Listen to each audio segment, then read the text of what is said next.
Hey everybody, Christopher Odd here, and welcome back to the next installment of the Marvel's Midnight Sun Superhero Showcase that I'm creating in partnership with Marvel and 2K. In our first video, we talked about the always brave, always humble Captain America. We know him, we love him. Keeping with those obviously similar character traits, I think it's only fitting that we now look to Cap's best frenemy, Mr. Tony Stark, aka Iron Man, the also totally humble, kind, genius, billionaire philanthropist guy. You may have heard of him. In Marvel's Midnight Suns, Iron Man's playstyle revolves around one of the game's mechanics called redraw. So in combat, your turn is comprised of 3 card plays, 2 redraws, and 1 move. Using redraw allows you to get rid of a card that you don't currently need in hopes of getting one that you do. However, Iron Man has a habit of making himself the center of attention. You may have noticed this previously. Many of his cards get buffed in your hand when you choose to use one of your redraws on them. As a result, he's basically a jack of all trades, but he masters them all too. Area damage, direct damage, support, defense. The man can blast anything, and on a personal aside, he's also a blast to play with. So when asking yourself, is this a mission for Iron Man? You'll almost always be able to justify having him in your squad. You do have to keep his redraw mechanics in mind though, because to utilize his powers effectively, you want your precious redraws to be consumed for Iron Man's benefit. Hope Hydra has good insurance. Now, if he's paired with allies that rely on using a lot of heroic abilities, you may find that your hand gets clogged with expensive heroics that you can't play because you're using all of your redraws on Iron Man cards, so plan accordingly. I hope you are building one of those suits for me. Maybe instead of asking yourself the question, is this a mission for Iron Man? To which the answer is almost always going to be yes.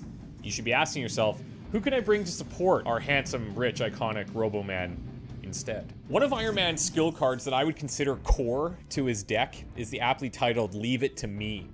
Now playing this will not only draw 2 Iron Man cards, but it will also generate extra heroism and grant extra redraws.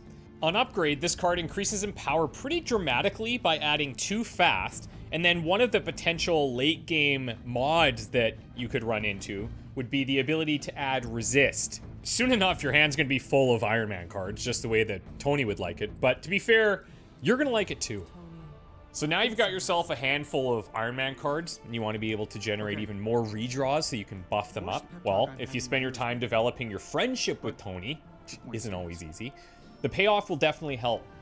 His passive ability titled I'll Handle This will grant you an extra redraw if you play 3 Iron Man cards in a turn, and the higher level friendship version of this lowers that requirement to only 2. So by now, you're probably seeing Iron Man can do a lot on his own, and he has his own self-fulfilling synergies too. And this is without even talking about some of the damaging skills, so let's get into that. It really is a great way to stay in shape. One of his heroics is called Surgical Strike, and that's going to let you chain together a number of attacks based on how close the enemies are in relation to each other. The number is based on the amount of Iron Man cards you have in your hand at the time. Now earlier we talked about potentially having a clogged hand, but if your hand is clogged with Iron Man cards, then Surgical Strike is going to absolutely crush.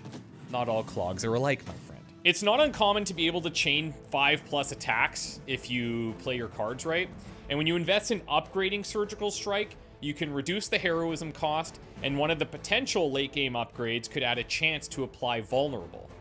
Now, if chaining enemies isn't tickling your metal, then maybe air superiority will put a dent in your suit. Okay, I'm done. Why have a limit to the number of enemies you hit when you can just damage them all? Air superiority not only looks stunning, but it can absolutely clear a battlefield if handled correctly. Now, before you play air superiority, you may want to use some of your redraws on it, because each time you do, you're going to add 10 damage. And upgrades on this card are well worth it as well. The first upgrade lets you more than double the base damage, and one of the potential late game upgrades could apply a mark to every remaining Hydra, setting up future free card plays really nicely. Now let's finish this up by showcasing Stark's incredible Midnight Suns card called Hellfire Beam. Utilizing the weapon that's closest to his heart, the Iron Knight shoots a beam of hellfire straight from his chest that hits all enemies in a line. And while the redraw on Hellfire Beam is similar in nature to air superiority, there's seemingly no limit to how many times you can redraw to buff it, whereas air superiority does have a cap. So if you have leftover redraws available at the end of your turn, not sure what else to do, slam it into Hellfire Beam because it's going to become insanely powerful. At its second level upgrade, each knockout grants an extra redraw, which continues to pump up Iron Man's cards. And one of the potential late game upgrades can add a chance to apply Marked. All of this at a lower heroism cost than Air Superiority, and I mean, just look at it. Visually, one of my favorite skills on the entire roster. So, as you can see, Iron Man, he's a flashy guy with a flashy suit and a flashy deck to match. It's all just a rather very intelligent system that works extremely well on its own, but at the end of the day, he's only one man in a suit. He is going to need the help of some friends to defeat Lilith in the ultimate battle to save the world.